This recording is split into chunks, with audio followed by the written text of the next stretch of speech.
Make the ByWard Market safe again. Details of the city's $1 million plan to have private security patrol Ottawa's most popular district. Good afternoon. This is CTV News at 5. I'm Stefan. Ottawa's mayor intending to be a big spender to make the ByWard Market safer, but instead of relying solely on police to patrol the most talked about neighborhood in the capital, a private security company could be landing a $1 million contract. CTV's Leah LaRocque joins us live with the latest on this. Leah. Well, Stefan, this funding was part of the latest campaign-style announcement in the mayor's office. Mark Sutcliffe focusing on the issue of public safety by highlighting what was already revealed as part of the 2026 police budget. But the main area of concern, the ByWard Market. The city will be investing $1 million over 2 years. Sutcliffe saying it's in response to requests from the tourism and business industry. The mayor insists that this funding is just going to build on existing private security guards that are already in the ByWard Market and isn't going to replace the actual presence of police officers. There's already a lot of private security happening in the ByWard Market. Hotels, businesses are hiring private security in order to serve their customers and their clients. So what we're talking about is supplementing that. Police plan on adding 14 new officers to the downtown core, as well as the new mounted unit.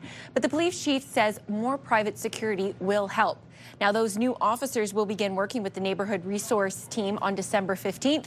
The Ottawa Police Services Board will approve its 2026 budget tomorrow, and council will have their final say on the budget next Wednesday. All right. Thank you for this, Leah. Many families are collectively breathing a sigh of relief today after much waiting and fears that it may not happen. The province and the federal government finally announced the childcare agreement would in fact be extended. CTV's Katelyn Wilson has more on the program that still has yet to actually bring daycare costs down to $10 a day. Katelyn.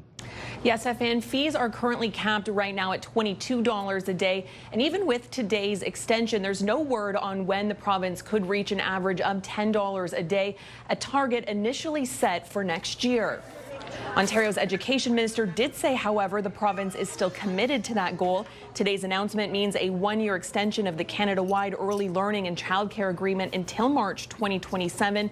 In total, the federal government is providing $3.9 billion, including $695 million next year, to keep fees at an average of $19 a day until the end of 2026. But for parents, finding a spot remains one of the biggest challenges, and operators like Andrew Flex say demand continues to outpace their ability to grow.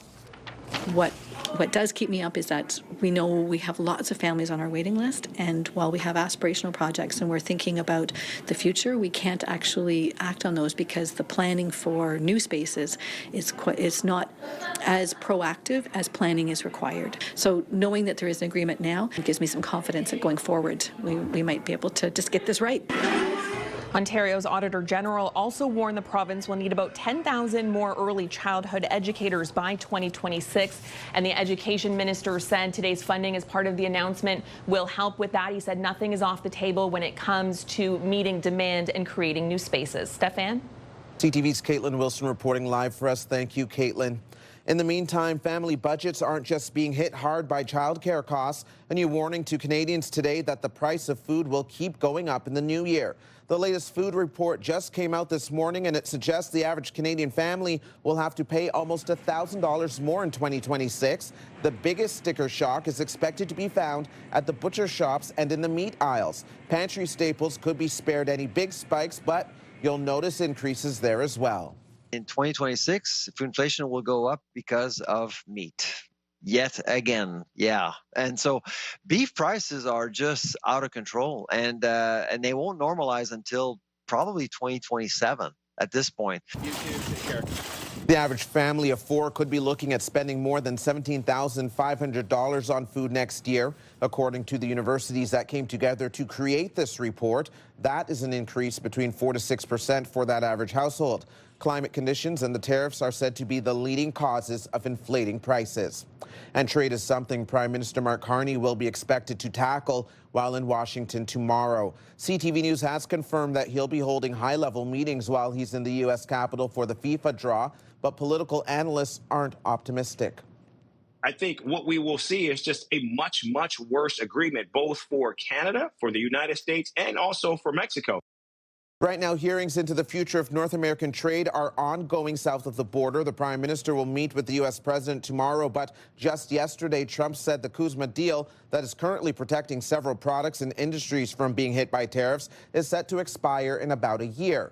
Trump adding he doesn't yet know if he'll renegotiate, though the technicality around Trump's ability is being debated whether or not he can do so. The agreement is up for renegotiation or review next year, but was originally signed as a 16-year commitment.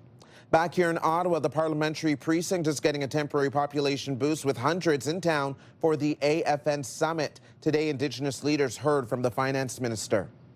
Indigenous partnership is essential to speeding up major projects, unlocking economic growth, and strengthening Canada's position at home and abroad. The Assembly of First Nations is meeting in the capital, and while the finance minister talked about how integral First Nations leaders are to helping Canada move forward on economy-building projects, right now the local economy is seeing a positive impact with hotels and restaurants very busy. But at the same time, some aren't happy with just how little time the Prime Minister seemed to have for them. I think this highlights the need maybe for a longer presence next time. Chief Jacko, please. Chief Jacko, please. We understand.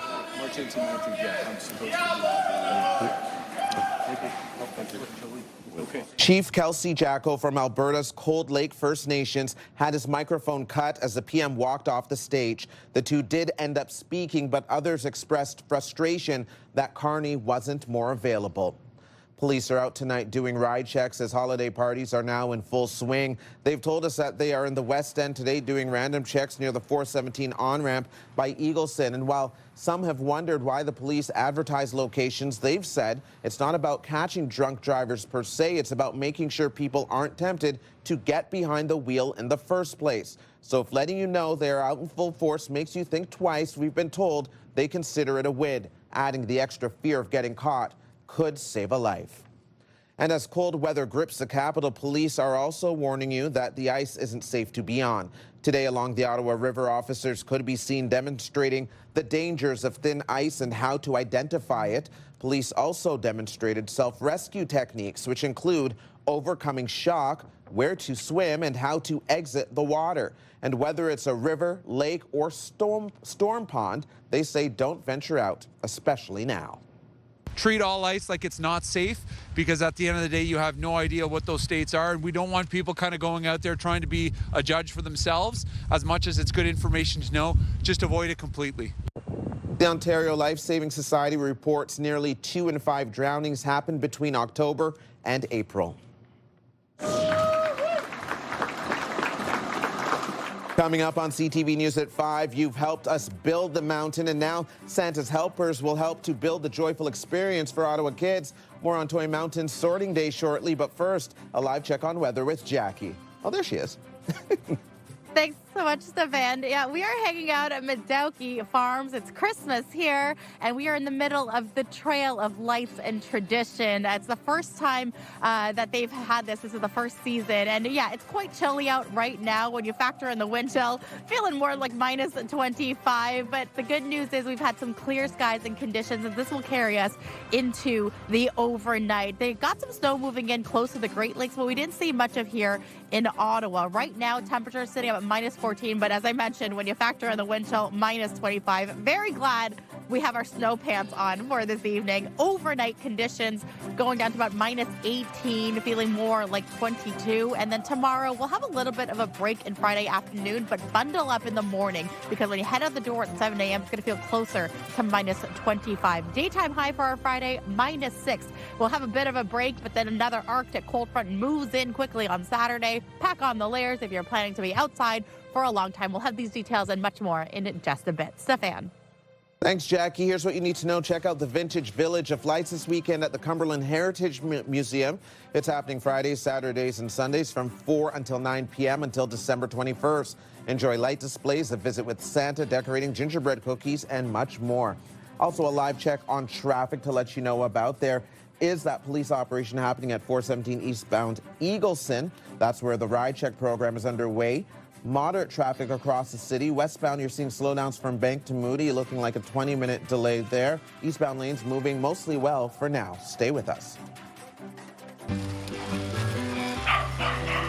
As you can see, life in Westport is connected to nature in every way. Farms surround this village, and Stealing the Bloom brings regenerative farming to life.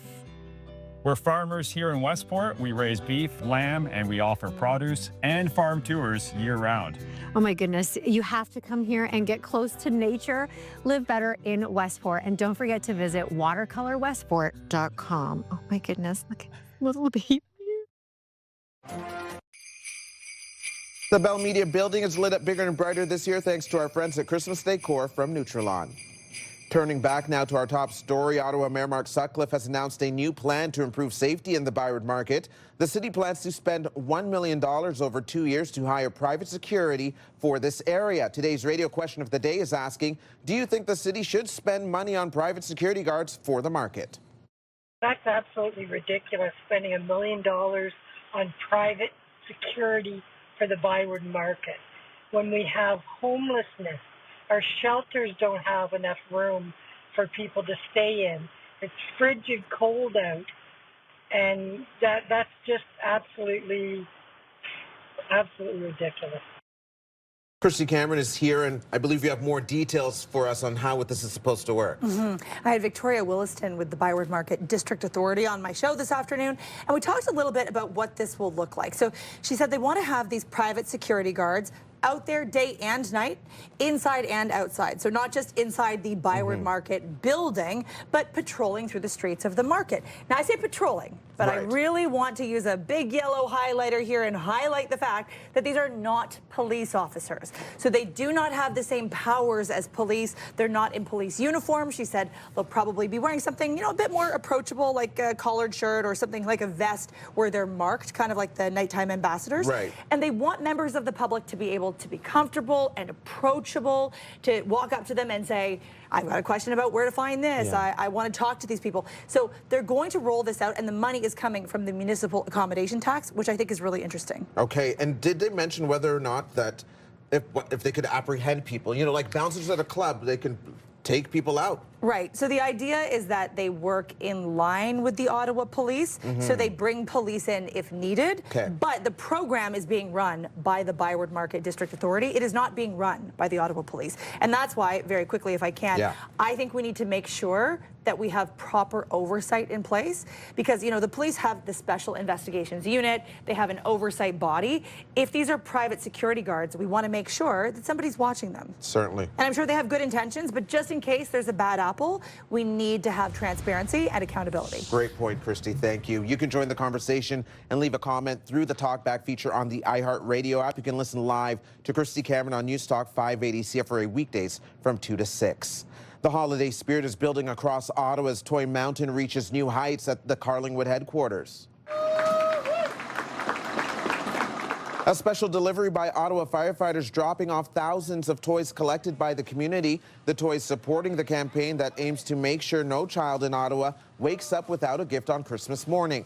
Organizers say rising costs are making donations more important than ever, and they are grateful for the community's ongoing support. We feel really fortunate to be able to be involved in our community and help out. And this is another way that everyone can come together as a community and try to make a small difference. What we see is the community coming together, certainly through the Help Santa Toy Parade and through the Orleans Parade of Lights. All of those toys are now at Toy Mountain headquarters. And so our teams from the Ottawa Sense Foundation and, of course, Bell Media, incredible partners, coming to sort those toys. And it's not too late to give. Donations will be collected until December 19th. Coming up on CTV News at 5, gearing up for ski season. We'll have what you need to know as resorts around the region get ready to have you on the slopes. Here's what else you need to know. Celebrate the holidays at the Mayor's annual Christmas celebration this weekend. It's happening this Saturday. You can visit with Santa and Mrs. Claus, roast marshmallows, skate on the Rink of Dreams, and lots more. The celebration is on at City Hall from 3 p.m. until 6 p.m. As you can see, life in Westport is connected to nature in every way. Farms surround this village, and Stealing the Bloom brings regenerative farming to life. We're farmers here in Westport. We raise beef, lamb, and we offer produce and farm tours year-round. Oh my goodness, you have to come here and get close to nature. Live better in Westport. And don't forget to visit watercolorwestport.com. Oh my goodness, look at this little baby.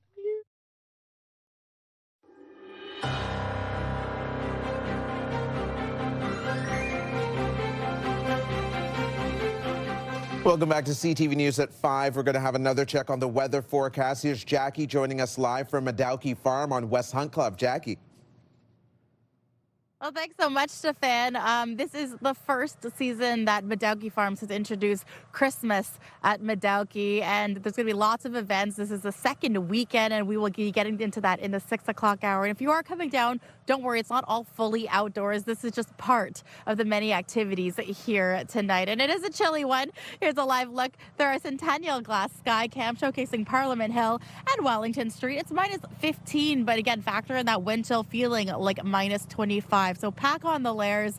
We have got our snowsuits or pants on to keep us nice and cozy on this wintry cold evening. The cold blast of winter temperatures will linger well into tomorrow morning. 7 a.m., bundle up and add on the layers for the kiddos heading to school or daycare because the wind chill feeling closer to minus 25. The winds are going to pick right back up by noon with wind gusts up to 40 kilometers an hour. The daytime high about minus 6 degrees. And taking a closer look at the valley, minus 19 is the overnight low. Daytime high for tomorrow, minus 5 with a chance of flurries. And as we look towards our friends in the Seaway, so Kingston, Brockville, as well as Cornwall, overnight low, slightly warmer, minus 15. Daytime high, minus 2 for the Friday. And a closer look at our conditions over the next several days. Mainly clear skies for most of eastern Ontario.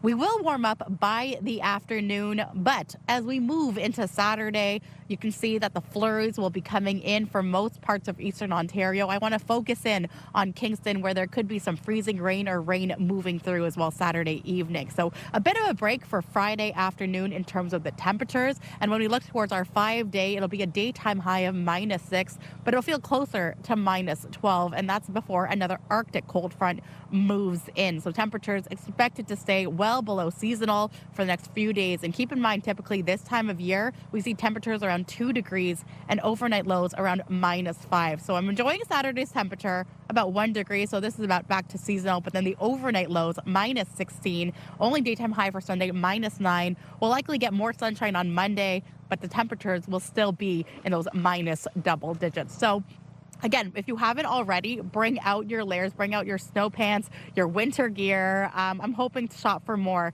mitts, Stefan, because right now these gloves aren't quite doing it for me. But, you know, it's still winter's early. We still have lots of time before the official start of winter happens, so we're going to enjoy this holiday season and maybe warm up with some hot cocoa inside Madowkey Farm. There you go. Stay warm, my friend. Thanks, Jackie. Here's a look at the stories you're checking out right now on ctvnewsottawa.ca. We are getting an update from the Ontario government and the LCBO with them letting us know that Ontario wines are doing very well right now. About $80 million worth of American products are still in storage with no intention, I should say, of offloading it anytime soon, according to the Ontario government. So the details are on our website, ctvnewsottawa.ca. Coming up on CTV News at 5, plans are underway for a floating sauna at the NCC River House. Stay with us for more details. Here's a live look through our Centennial Glass Sky Cam. Current temperature minus 15. Time now for a look ahead to CTV News at 6. Here's Patricia Bull. And we've got Jackie out in that. How nice for her. Thanks, Steph. Here's what we're working on for 6 o'clock. There's already a lot of private security happening in the ByWard Market. A new strategy for safety in the market will have reaction to the city's plan to spend $1 million on private security. In 2026, food inflation will go up because of meat. Yet again. Grocery bills going up, challenging climate conditions forecasted to drive the cost up more than tariffs next year. A lot of our kids had to reach quite a distance to press the button. It just wasn't the most accessible spot for everybody. Plus, an oversized pedestrian crosswalk button with a purpose, a workshop on how to use it as students come together on behalf of peers who use mobility devices. An extended button, the winning solution. All of that and more coming up tonight on CTV News at 6. That's right after the early edition of CTV National News with Sandy Ronaldo at 5:30. Steph. Thank you, Patricia. Now for the final 5 other stories we're following. You may be able to relax at a floating spa at the NCC River House in the spring. The NCC tells us it received 11 submissions to open a floating sauna at the River House, and they anticipate an opening sometime after March. The proposed floating sauna would need to accommodate 15 to 25 people and operate year-round.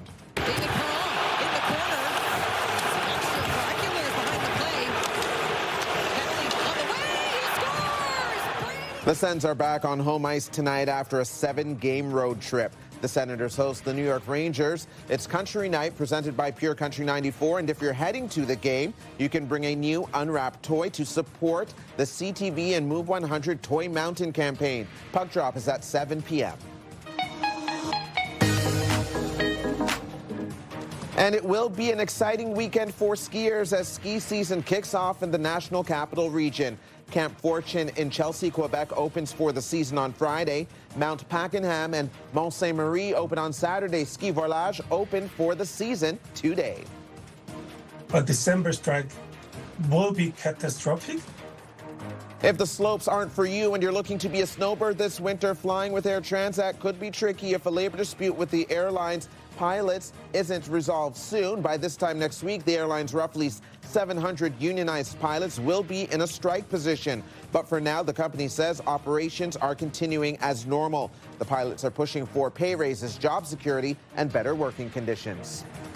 And Google is out with its year in review, highlighting the most searched topics by Canadians in 2025. The company says our national pride was on full display, with the Blue Jays dominating trends, including searches for star players like George Springer and Vladimir Guerrero Jr. Pop culture was also top of mind as Canadians tried to learn more about Labubu, the viral toy taking over feeds, and what the internet slang term 6-7 means. We also tried to navigate a changing political landscape. That is CTV News at 5. I'm Stefan Keys. Thank you so much for watching. The early edition of National starts now.